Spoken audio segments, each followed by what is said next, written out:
Hello everyone. Good morning all. So before beginning with our today's session, I would request all my first time viewers to please watch part 1 to part 7 videos where I have uploaded many important points along with the question answers and pictorial representations. Okay, so that you will easily understand the concepts. These videos are not only made for those who are appearing for the Gulf Promontory examination, but these will be also beneficial for those appearing for the All India PG examinations and for the dental students as well, because many of your concepts will get cleared and you may get many knowledge which will be beneficial for your theoretical purpose and also for your practical purpose. So not wasting much of your time, let's begin with our today's session. So let's see what is our first slide about. Yeah, here is a question. The patient is on 10 milligram corticosteroids, that is prednisolone. He's taking that medicine for months and he requires dental extraction to be done. So what you will do in this situation? Options will be you will give antibiotics, or you will double the dosage of corticosteroids the day of extraction, or you will double the dosage one day before, the same day, and also the day after extraction, or you will take no action. Let's see about the answer of this question. The answer is double the dosage of corticosteroids on the day of extraction.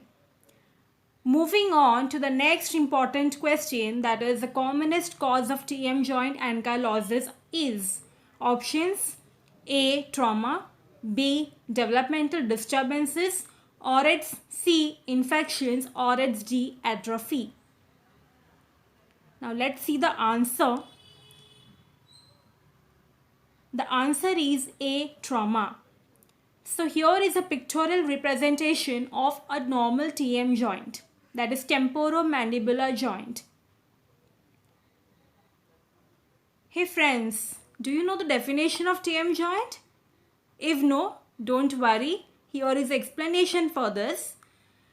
It's nothing but the articulation between the squamous part of temporal bone and the head of the mandibular condyle. I hope you must have understood this definition. Then what is TM joint ankylosis?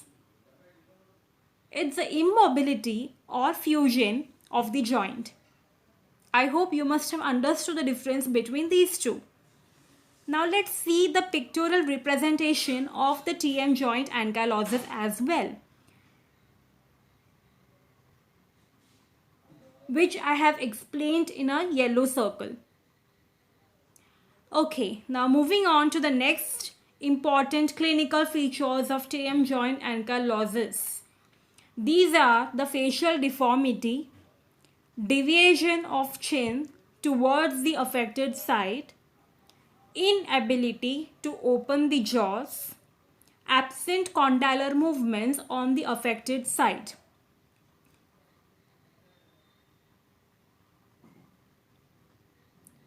So let's move on to the next slide, where I have explained as a flatness or fullness on the affected side, and even there will be a cross bite on the ipsilateral side as well. Okay, now there is also class 2 malocclusion on the affected side. Now the details about the class 2 malocclusion I will be explaining in my upcoming videos. Another important clinical feature is the lower jaw shift towards the affected side while opening the mouth. So I hope you are thorough with this concept. Let's move on to the next question. Yeah. The easiest tooth for root canal treatment is the one with. The options are weeping canal, underfilled canal, this canal containing silver cone, or it's none of the above options. Let's see the answer. The answer is A, weeping canal. Now the explanation of weeping canal I have explained in my previous videos. Please go through it. So thank you friends for spending time with me. I would love to request you to comment on my comment session, and also would request you to like and share my videos as well.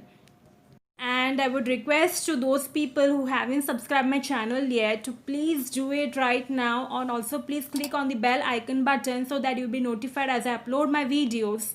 I'll be coming with more such exciting questions. Till then, take care. Bye.